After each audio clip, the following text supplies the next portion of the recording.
सूत उवाच ब्रह्मनद्यां सरस्वत्याम् आश्रम पश्चिमे तटे शम्यप्राश इति प्रोक्ता ऋषीणां सत्रवर्धनः।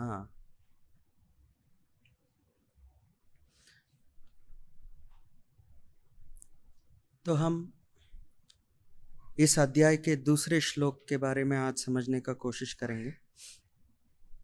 इसे एक श्लोक पहले हम देखते हैं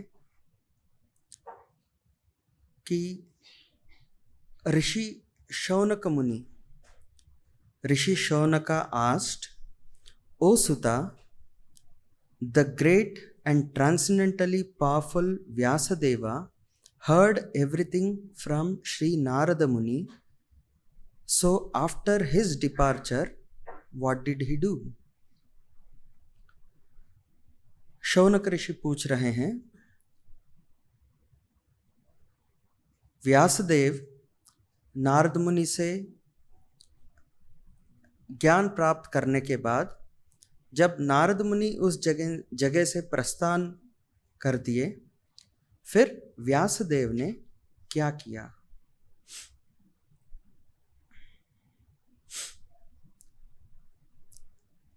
तो हम देखते हैं, हमें पता है कि कैसे व्यासदेव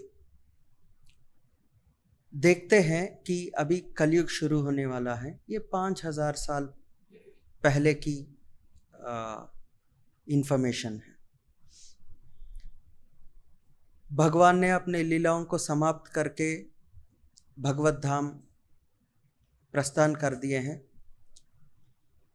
और व्यासदेव ये देखते हैं कि अभी कलयुग शुरू होने वाला है। कलयुग पूरा अंधकार से भरा होगा और कलयुग में जो भी जीव है, जो भी मानव जाति है, वो बहुत डिस्टर्ब होंगे। इनको दिशा नहीं पता चलेगा, क्या करना है क्या नहीं करना है। तो उनके उद्धार के लिए हमें कुछ करना चाहिए। व्यासदेव जी ऐसे सोचते हैं और वो जो सभी जो आध्यात्मिक ज्ञान है, सभी शास्त्र है, उन सबको लिखना शुरू करते हैं। वो लिखना शुरू करते हैं तो उनके लिए एक जगह चाहिए। तो वो ब्रह्मनद्याम सारस्वत्याम, ब्राह्मणों के अति प्रिय जो नदी है सरस्वती, उसके पश्चिमी तट पे ये अपना निवास बनाते हैं और वहाँ बैठ के ये लिखना शुरू करते हैं। व्यासदेव की बहुत आयु हो गई है, वो इतना जल्दी लिख नहीं सकते। तो उस समय गणेश जी आते हैं और गणेश जी आते हैं और वो बोलते हैं, आप एक काम कीजिए, आप बोलते जाइए, हम लिखते जाएंगे, आपकी थोड़ी मदद हो जाएगी ताकि आप जल्दी से सब चीज़ें लिख सकते हैं। तो व्यासदेव बोलते हैं, देखो एक बार मैं बोलना शुरू करूँगा ना तो बीच में रोकूंगा नहीं, मैं बोलता जाऊँगा और मैं जिस तेज़ी से बोलता जाऊँगा आपको उस तेज़ी से लिखना पड़ेगा। तो गणेश जी बोलते हैं, ठीक है, कोई दिक्कत नहीं, आप शुरू कीजिए। और व्यासदेव एक के बाद एक श्लोक बोलते जाते हैं, एक के बाद एक वेदों को उच्चारण करना शुरू करते हैं, बोलते जाते हैं, बोलते जाते हैं, बोलते जाते हैं। और गणेश जी भी लिखते हैं, लिखते हैं, लिखते हैं। बीच में ऐसे ही लिखते लिखते उनका जो पेन है, कलम है, वो टूट जाता है। व्यासदेव तो रुके नहीं, वो बोलते गए और गणेश जी क्या करते हैं, अपने जो दांत होता है उसको तोड़ लेते हैं और उससे लिखना शुरू करते हैं। तो इसीलिए गणेश जी का एक नाम है एकदंत। उन्होंने अपने गुरु का सेवा के लिए अपने दांत को ही तोड़ दिया और उनके सेवा में लगा दिया। डिस्टर्ब नहीं करना था उनको। व्यासदेव भगवान को ध्यान करते हुए उन्होंने एक कार्य करना शुरू कर दिया। तो उनके शिष्य गणेश जी ने देखा, अरे अभी तो डिस्टर्ब नहीं कर सकते। व्यासदेव जी को नहीं बोल सकते गुरु महाराज थोड़ा रुक जाओ, मेरा पेन काम नहीं कर रहा है। उन्होंने अपने खुद दांत तोड़ के उससे लिखना शुरू कर दिया। तो बहुत ही एक विशेष इंसिडेंट है कि व्यासदेव इस तरीके से उन्होंने जो भी वैदिक ज्ञान है उसको उन्होंने लिखित में दे दिया। उससे पहले लिखने की जरूरत नहीं पड़ती थी। एक बार गुरु अपने मुख से कुछ बोलेंगे, शिष्य उसका स्मरण करते थे, उसको सुनते थे और अपने पूरे जीवन उसको याद रखते थे। मगर जैसे ही कलयुग शुरू हुआ, मंद सुमंद मतयो मंद भाग्यः, अपनी जो मेमोरी है ये कम होता गया और व्यासदेव को पता था कलयुग में याद नहीं रहेगा। हमें अपने जो खास मित्र हैं, अपने जो फैमिली मेंबर्स हैं, कुटुंब के सदस्य हैं, उनका फ़ोन नंबर भी याद रखना है तो मोबाइल फ़ोन चाहिए, मेमोरी चाहिए, याद नहीं रहता। तो भगवत गीता भागवत तो भूल ही जाएंगे। इसलिए व्यासदेव ने लिख के रख दिया। इतना लिखने के बावजूद भी वो संतुष्ट नहीं थे। उनके मन में कुछ कमी थी।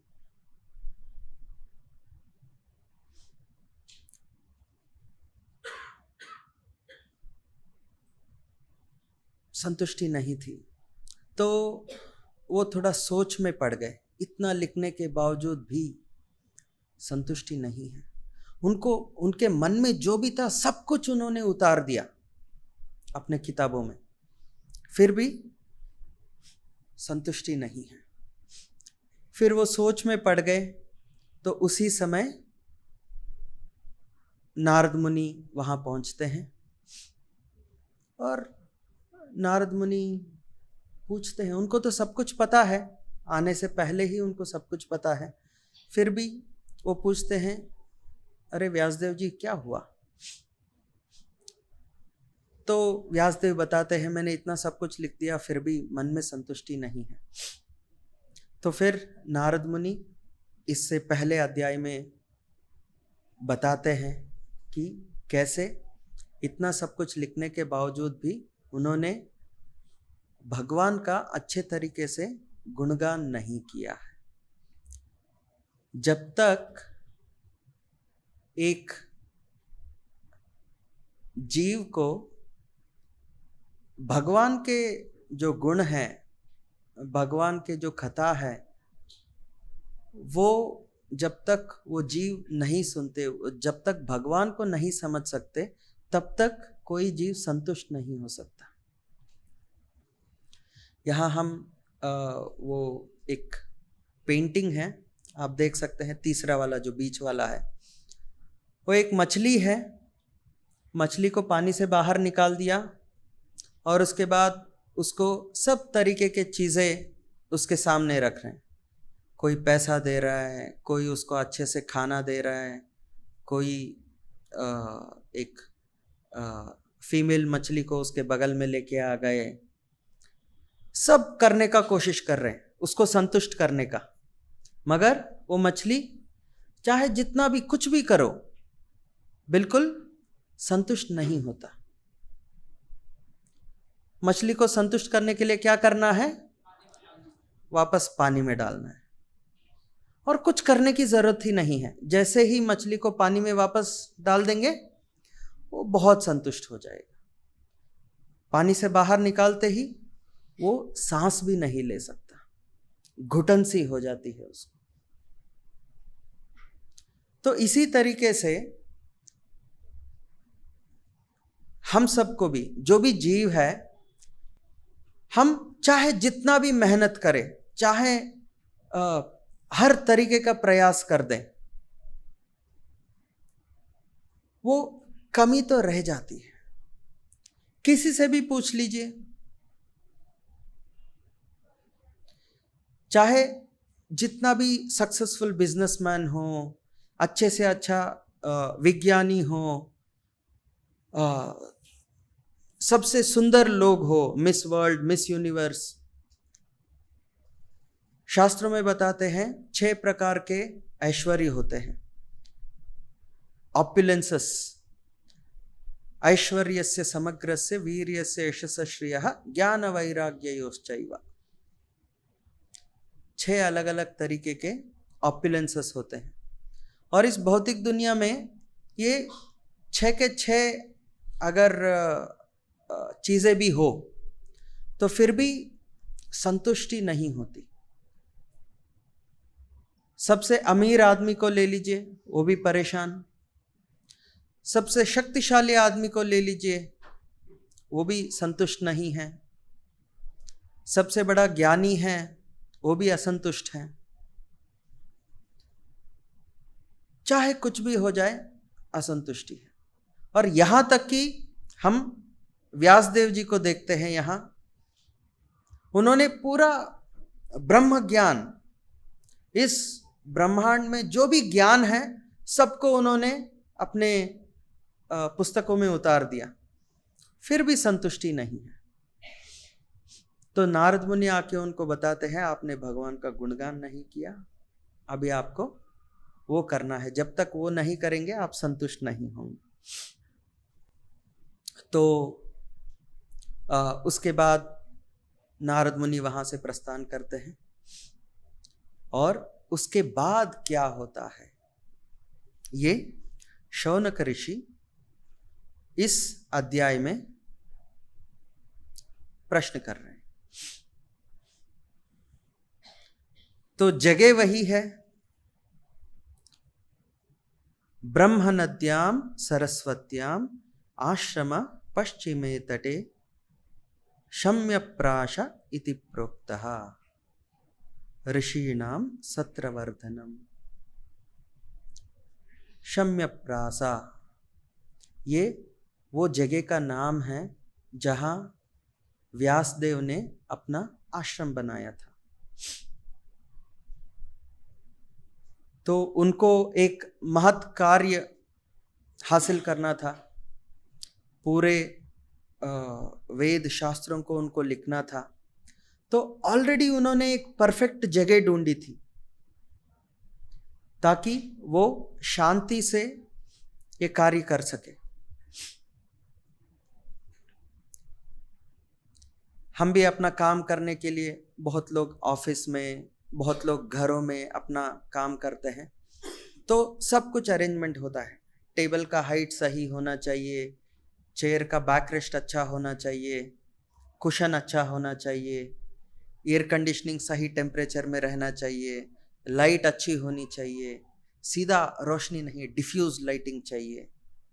बहुत सारे अरेंजमेंट्स करते हैं ताकि जब हम काम करते हैं, जब हम पढ़ाई करते हैं, बच्चे पढ़ाई करते हैं, जब हम अपना काम करते हैं, अरेंजमेंट्स अच्छी होनी चाहिए।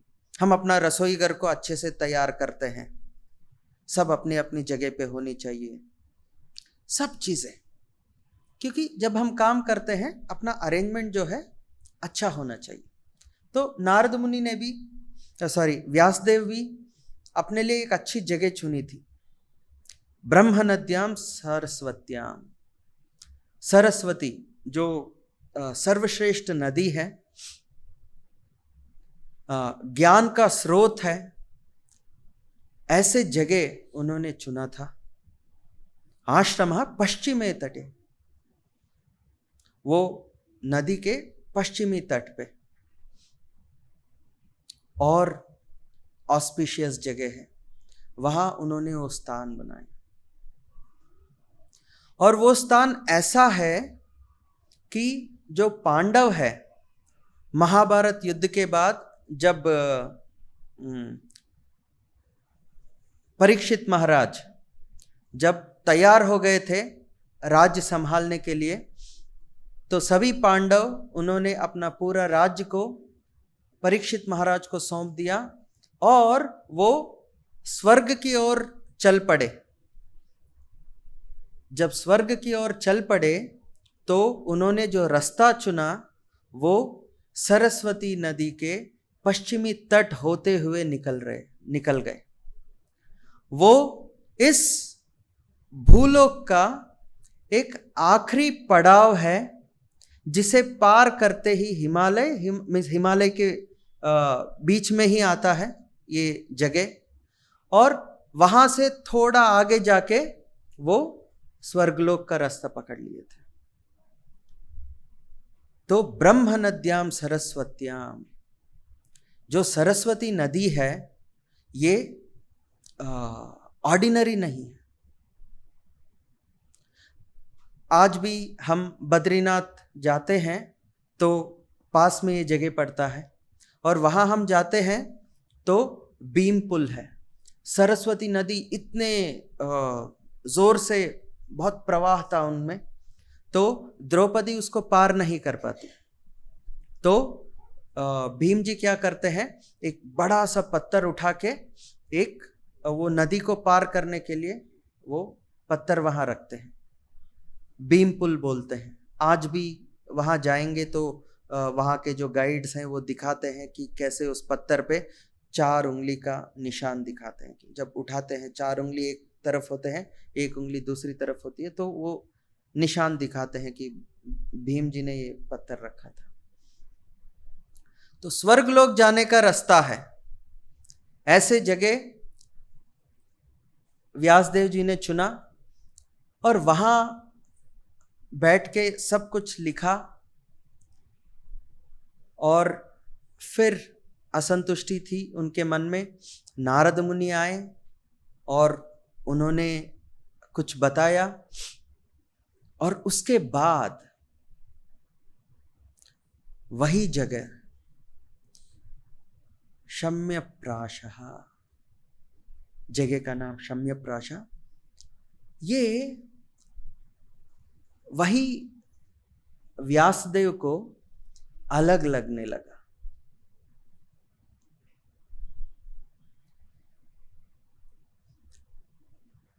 साउथ इंडिया में जो एक श्री वैष्णव संप्रदाय है, जैसे अपना जो संप्रदाय है ये ब्रह्म मध्व गौड़ीय संप्रदाय, भगवान के बारे में इस समय अगर सही तरीके से हमें ज्ञान प्राप्त करना है, जैसे डॉक्टर बनना है या इंजीनियर बनना है, तो हमें एक यूनिवर्सिटी में जाना पड़ता है या यूनिवर्सिटी से एसोसिएटेड कोई कॉलेज में जाना पड़ता है जो राजस्थान यूनिवर्सिटी से अप्रूव्ड हो, उदाहरण के लिए। वहाँ जाके हम इंजीनियरिंग सर्टिफिकेट प्राप्त कर सकते हैं। ऐसे ही भगवान के बारे में हमें सही ज्ञान प्राप्त करना है तो हमें एक यूनिवर्सिटी जाना है। तो ये 4 यूनिवर्सिटी है, 4 वैष्णव संप्रदाय। हम ब्रह्म मध्व गौड़ीय वैष्णव संप्रदाय में हैं, और दक्षिण भारत में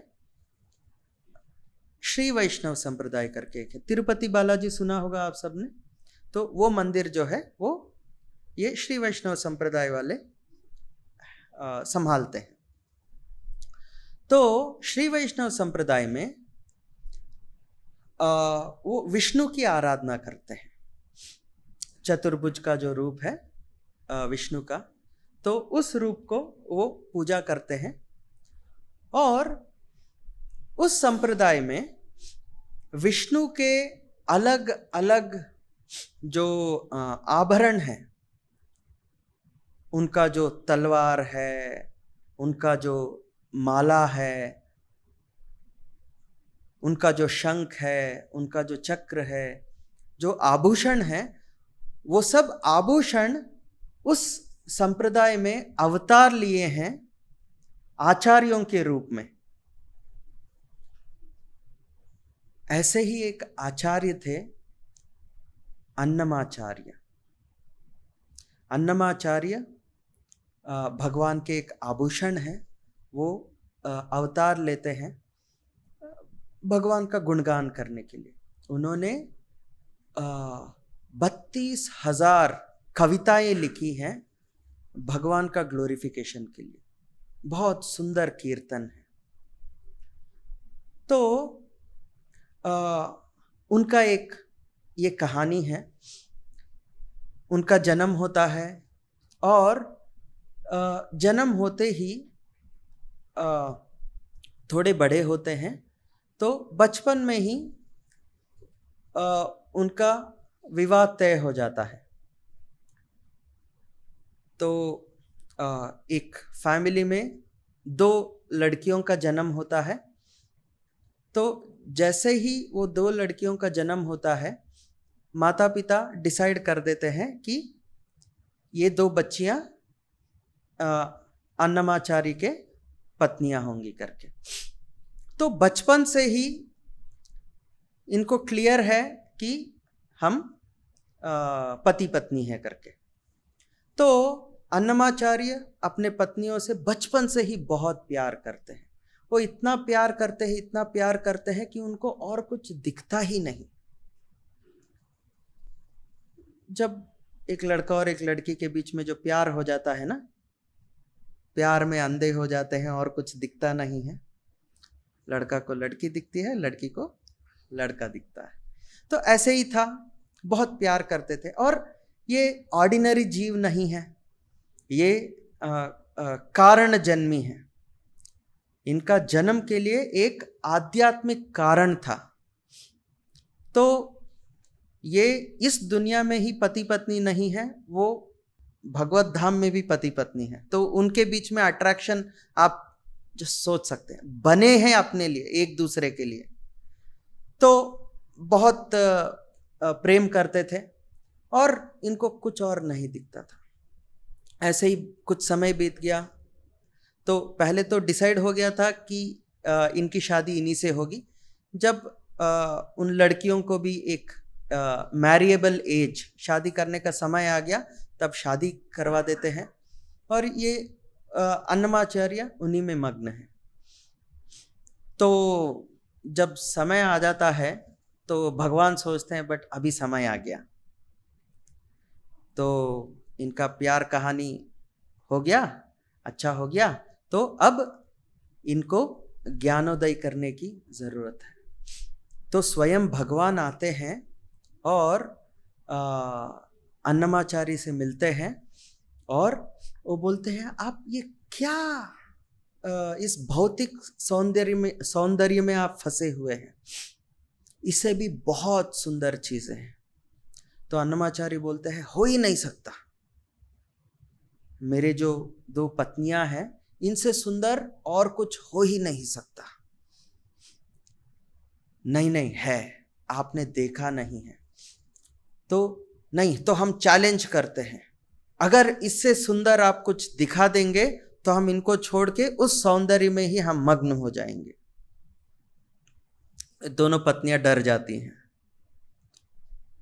फिर भी भगवान एक ब्राह्मण के रूप में है भगवान, तो ये अन्नमाचार्य को ले जाते हैं और भगवान का दर्शन कराते हैं मंदिर में। और जब वो भगवान का दर्शन करते हैं और स्वयं भगवान ले जा रहे हैं अन्नमाचार्य को और दर्शन करा रहे हैं, तो वो इतना उनका मन में परिवर्तन आ जाता है कि वो बाकी सब भूल जाते हैं और घर भी वापस आते हैं, वही घर वापस आते हैं और वही पत्नियां उनकी सेवा करने के लिए आते हैं।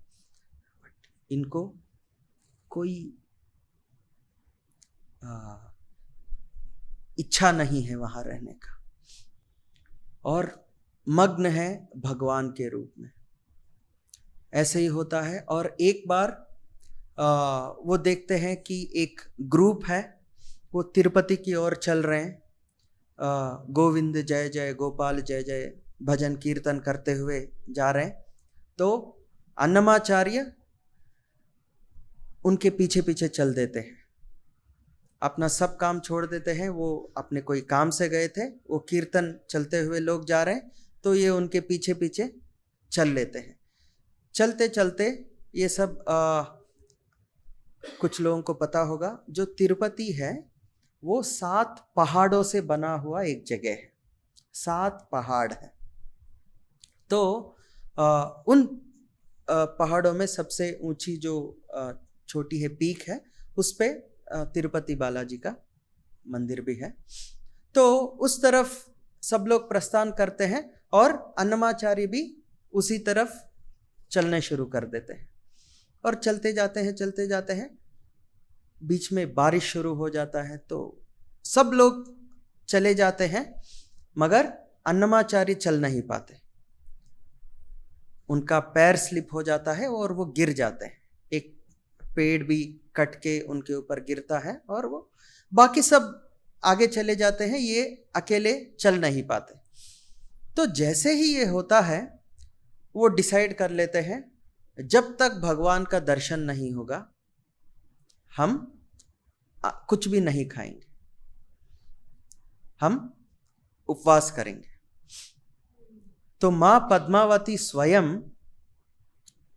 नीचे आते हैं और भगवान का खाया हुआ जो लड्डू है उनको देके जाते हैं। अरे ऐसे मत कर लो, तुमने एक अपराध कर दिया है, तुमने एक अपराध कर दिया है, इस वजह से तुम आगे नहीं बढ़ पाए। तो जैसे ही तुम वो अपराध से बाहर आ जाओगे, सब कुछ सही हो जाएगा। वो बोलते हैं, ये जो 7 पर्वत है, यहां का हर पत्थर एक ऋषि है जो तप कर रहे हैं। यहां की जो हर पक्षी है वो अपने आवाज के द्वारा भगवान का गुणगान कर रहे हैं, और यहां का हर पेड़ परम भक्त हैं। और ऐसे पावन स्थान पे आप चप्पल पहन के आ गए, तो आप चप्पल पहन के आ गए तो वो अपराध हो गया। तो एक बार आप अपने चप्पल उतार दें तो आप देख पाएंगे कि ये जगह कितना श्रेष्ठ है।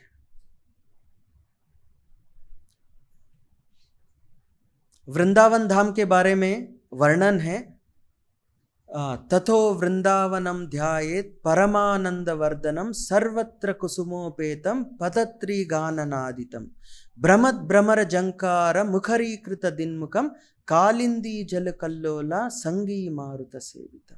ऑलमोस्ट ऐसा ही वर्णन है जैसे माँ पद्मावती ने तिरुपति के जो 7 पहाड़ है उनके बारे में वर्णन किया, ऐसे ही वृंदावन के बारे में भी वर्णन है। सर्वत्र कुसुमोपेतम, जहां भी देखेंगे पुष्प के प्लांट्स हैं, पौधे हैं, और हर पौधा भगवान का गुणगान कर रहा है। तो जब तक हम अपने जो चेतना को, कॉन्शियसनेस को इम्प्रूव नहीं करेंगे, तब तक हम ऐसे जो सर्वश्रेष्ठ जगहों में भी जाएंगे तो उसका जो वैल्यू है हमें पता नहीं चलेगा। जब हम वृंदावन जाते हैं तो कुछ लोग हैं जो, दिल्ली से भीड़ आती है ना, आजकल बहुत भीड़ भी ज्यादा हो गए, ऐसे नहीं कि सब लोग ऐसे हैं, कुछ लोग टूर प्लान करके आते हैं वृंदावन।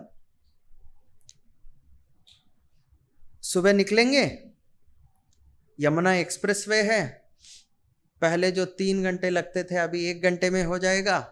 तुरंत पहुंचेंगे और गाड़ी खड़ा कर देंगे और बांकी बिहारी मंदिर में दर्शन करेंगे और उसके बाद देखेंगे कहाँ सबसे अच्छा खाना मिलेगा, सबसे बढ़िया रेस्टोरेंट कौन सा है, सबसे बड़ा होटल कौन सा है, थोड़ा दोपहर में रेस्ट ले लेंगे। हाँ, और अच्छा है, कुछ खराब नहीं है, अच्छा है। और शाम को हम अंग्रेजी मंदिर जाएंगे, हरे कृष्ण मंदिर, वहाँ बढ़िया कीर्तन होता है, वहाँ नाचेंगे। फिर वही रेस्टोरेंट है, बढ़िया खाना खाएंगे और रात को वापस टूर प्लान हो जाता है। तो कोई भी तीर्थ स्थान भी जाते हैं, इंडिया में जो स्पिरिचुअल टूरिज्म है ना, बहुत रेवेन्यू जनरेटिंग बिजनेस है, अच्छा है। हम जाएंगे, तीर्थ स्थान जाएंगे, कहीं और जाने से अच्छा है हम तीर्थ यात्रा करेंगे। और स्पिरिचुअल टूरिज्म करने से अच्छा है हम धाम यात्रा करें। स्पिरिचुअल टूरिज्म और धाम यात्रा में क्या फर्क है? अपनी चेतना, अपनी जो कॉन्शियसनेस है उसको हमें बदलना है और अपनी चेतना को बदल के हम वहाँ जाएंगे या अपने आप को तैयार करके जाएंगे। हम वृंदावन जाएंगे भक्ति करने के लिए, बद्रीनाथ जाएंगे एक्सकर्शन करने के लिए नहीं। हम एक बहुत ही श्रेष्ठ जगह है शम्यप्रासः, ऐसे जगहों में जाएंगे ताकि हम अपने कॉन्शियसनेस को इम्प्रूव कर सकें। तो उस विचारधारा से अगर हम जाएंगे तो इन जगहों का ज्यादा बेनिफिट होगा। अपने गुरु परंपरा में अपने आचार्य हैं जगन्नाथ दास बाबा जी महाराज। जगन्नाथ दास बाबा जी महाराज के शिष्य हैं श्रील भक्ति विनोद ठाकुर। भक्ति विनोद ठाकुर मायापुर में चैतन्य महाप्रभु का जन्म स्थान खोज रहे थे। 500 साल हो गए थे, 400 साल हो गए थे, 100-150 साल पुरानी बात है। तो चैतन्य महाप्रभु अवतार हो गया था, 350-400 साल हो गए थे। तो उनका जो जन्म स्थान था, चैतन्य महाप्रभु जहाँ जन्म हुआ था, एक नीम के पेड़ के नीचे, तो वो जगह लुप्त हो गई थी, किसी को पता नहीं था। शास्त्रों में तो लिखा था कि जो गंगा नदी से इतने दूर इस जगह पे वो जगह है करके। तो वो इधर उधर शास्त्रों में ढूंढ के वो जगह जाते हैं और वो एक जगह में देखते हैं कि बहुत सारा तुलसी उग रहा है वहाँ। तो उनको लग जाता है कि ये जगह होगी जहाँ चैतन्य महाप्रभु का जन्म हुआ होगा। तो वो कंफर्मेशन करना चाहते हैं। तो वो जगन्नाथ दास बाबा जी महाराज को वहाँ लेके आते हैं। तो इस समय तक जगन्नाथ दास बाबा जी महाराज बहुत बुजुर्ग हैं, वो चल भी नहीं सकते, वो उनके आंखें हर वक्त बंद रहती हैं, वो आंखें खोल भी नहीं पाते, इतना कमज़ोर है उनका शरीर। तो एक जो बास्केट होता है, उनको एक बास्केट में बिठाते हैं और कंधे पे उनको लेके आते हैं उस जगह पे।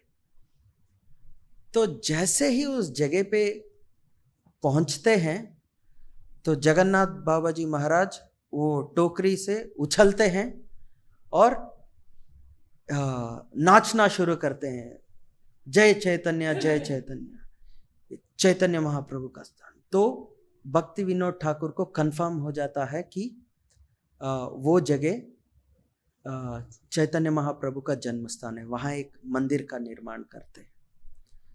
तो ये जो जगह है, प्रेमांजन चुरित भक्ति विलोचनेना संत सदैव हृदयेषु विलोकयन्ति यम श्याम सुंदरम अचिंत्य गुणस्वरूपम गोविंदमादि पुरुषम तमहम भजामि।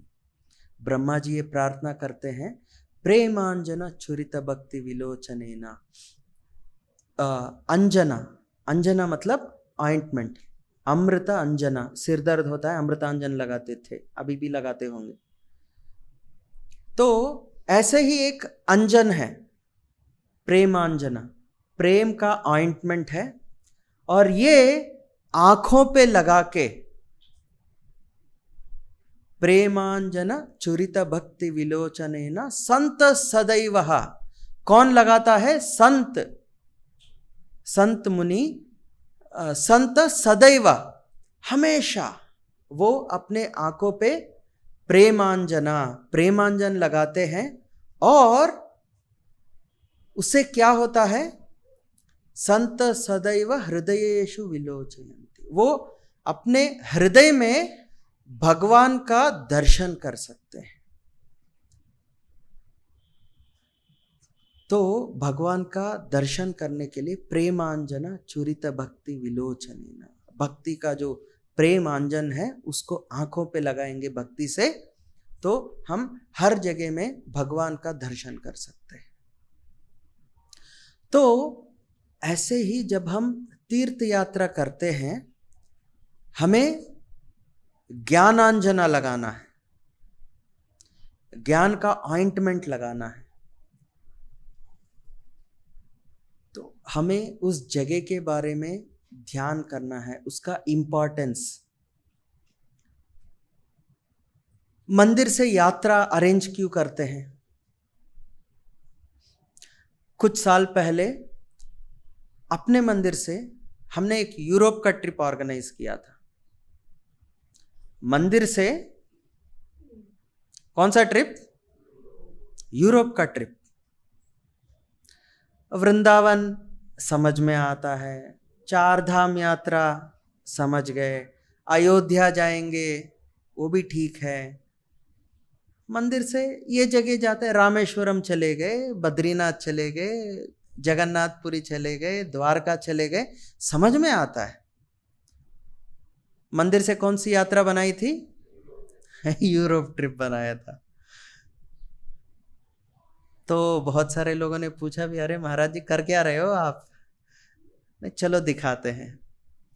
तो यूरोप गए थे, तो वहाँ आईफिल टावर भी लेके गए थे लोगों को, क्योंकि यूरोप ट्रिप जाएंगे, पेरिस जाएंगे और आईफिल टावर नहीं ले जाएंगे तो गाली तो मिलेगी, वहाँ लेके गए थे। उसके साथ साथ वो 5-6 ऐसे जगह हमने चुना था जहाँ हरे कृष्णा मंदिर थे, इस्कॉन मंदिर भी थे।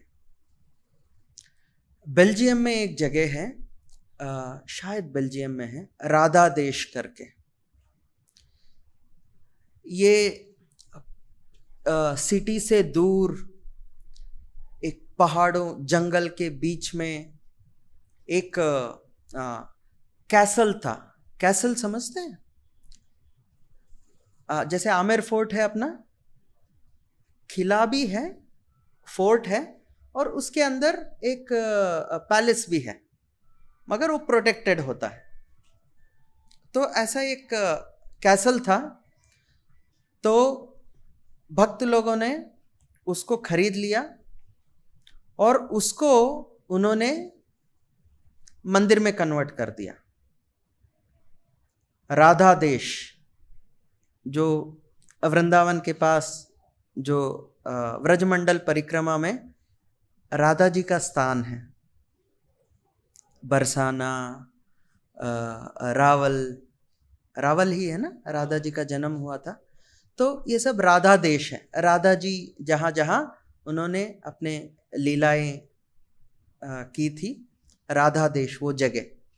तो भक्तों ने यूरोप में जाके वहाँ एक छोटा सा किला खरीद के उसको मंदिर बना दिया और उसका नाम रख दिया राधा देश। और वहाँ हम टूर में जो लोगों को ले गए थे, वो लोग वहां जाके शर्मा गए। लोग वहां जाके शर्मा गए ये देख के कि वहां यूरोप में जंगल के बीच में, पहाड़ों के बीच में एक ऐसे जगह बना के, वहां जो भक्त हैं सब वही के हैं, एक भी यहाँ का नहीं मिलेगा वहां। और वहां उन्होंने एक म्यूजियम बनाया है, अच्छे अच्छे जो पेंटिंग्स हैं भगवान के, खुद उन लोगों ने पेंटिंग्स बना के पेंटिंग्स लगाए हैं और एक म्यूजियम बनाया है। और उन्होंने एक छोटा सा, इस हॉल का आधा साइज होगा, एक छोटी सी स्टेज है और कुछ चेयर्स लगाए हैं, वहां भरतनाट्यम चल रहा है। और एक जगह में वो योग सिखा रहे हैं, और एक जगह में एक माताजी वहां जो विजिटर्स थे उनके हाथ पे मेहंदी लगा रही थी, और एक जगह में हवन कर रहे हैं, एक जगह में भगवत गीता खोल के अध्ययन चल रहा है। अलग अलग लोग अलग अलग चीजें कर रहे हैं। तो वो कुछ समय के लिए ऐसा लग नहीं रहा था कि हम यूरोप में हैं। वो पूरा दिमाग कंफ्यूज था। वहां जाके देख रहे हैं कि इंडिया में जो जो होना चाहिए वो सब दिख रहा है वहां, मगर जो लोग कर रहे हैं वो हमारे जैसे दिख नहीं रहे। पूरा कंफ्यूज हो गए थे। बहुत अच्छा लगा।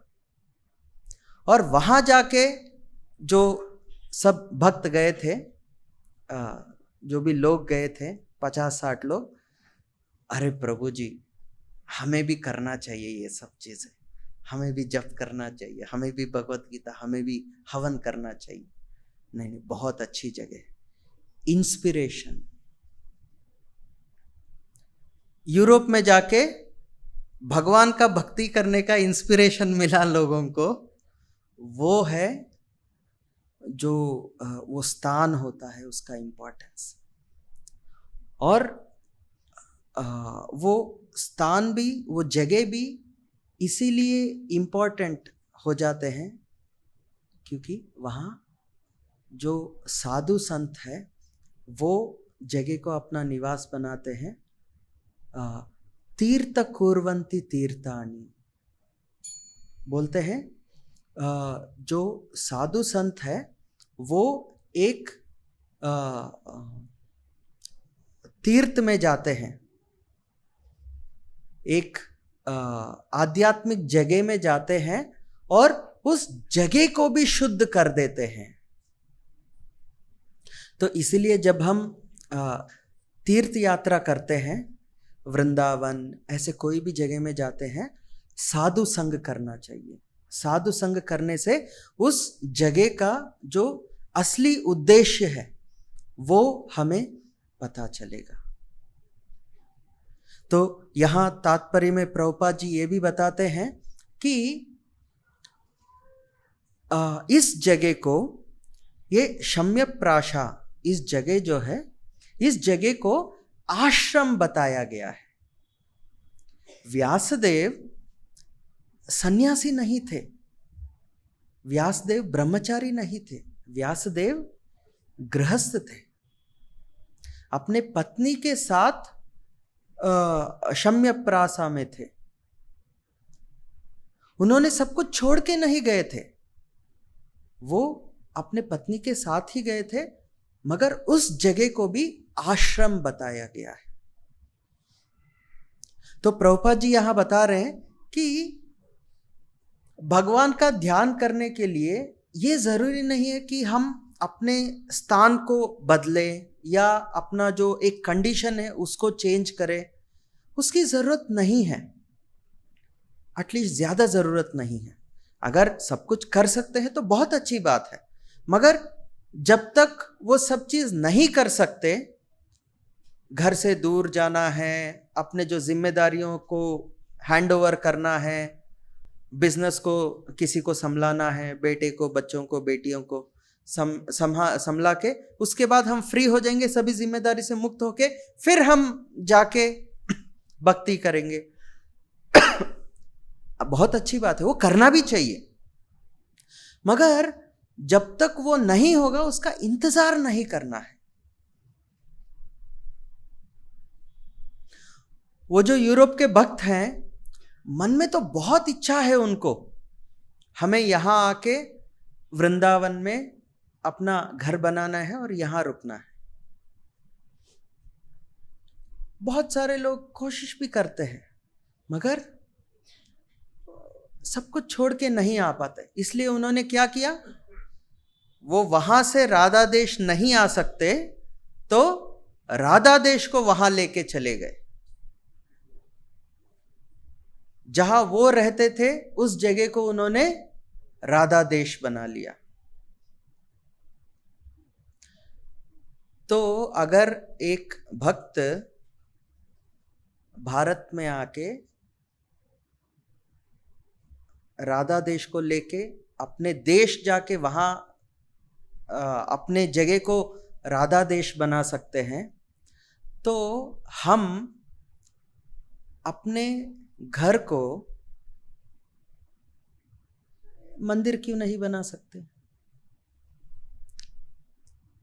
हफ्ते में एक बार कुछ घंटे के लिए हम यहां मंदिर आ सकते हैं। 95% जो समय है हमें घर में ही रहना है, ऑफिस में रहना है, अपने दुकान में रहना है। तो कुछ समय के लिए मंदिर आएंगे और बाकी समय मंदिर से दूर रहेंगे।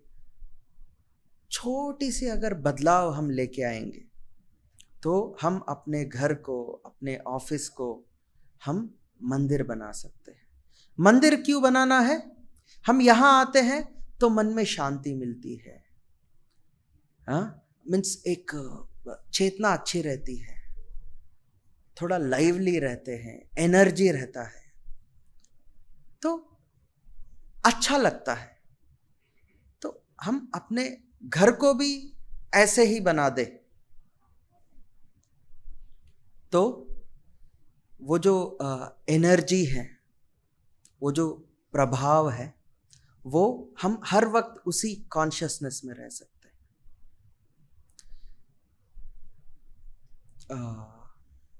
भक्ति रसामृत सिंधु एक किताब है, प्रभुपाद ने ट्रांसलेट किया है।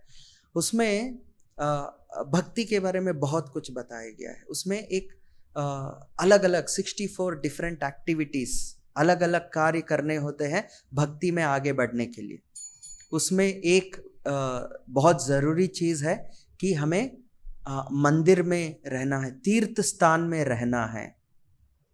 तो प्रभुपाद जी वहाँ लिखते हैं, ये ज़रूरी नहीं है कि हम सब अपना घर सब कुछ छोड़ के हम वृंदावन जाके वहाँ अपना निवास बनाएं। हम जहाँ हैं उसी को तीर्थ स्थान बना सकते हैं, और तीर्थ स्थान बना के हमें तीर्थ स्थान में रहना बहुत ज़रूरी है आध्यात्मिक प्रगति के लिए, आत्म संतुष्टि के लिए ये बहुत ज़रूरी है। और हम सब तीर्थ स्थान में रह सकते हैं, रहना चाहिए। हमें अपने घर को तीर्थ स्थान बनाना चाहिए। तो जब तीर्थ स्थान बनाएंगे तो कोई भी आश्रम हो, ब्रह्मचारी, गृहस्था, वानप्रस्था, सन्यास, जो भी आश्रम में हो, हम आध्यात्मिक प्रगति कर सकते हैं। अपने घर को आश्रम बनाना जरूरी है।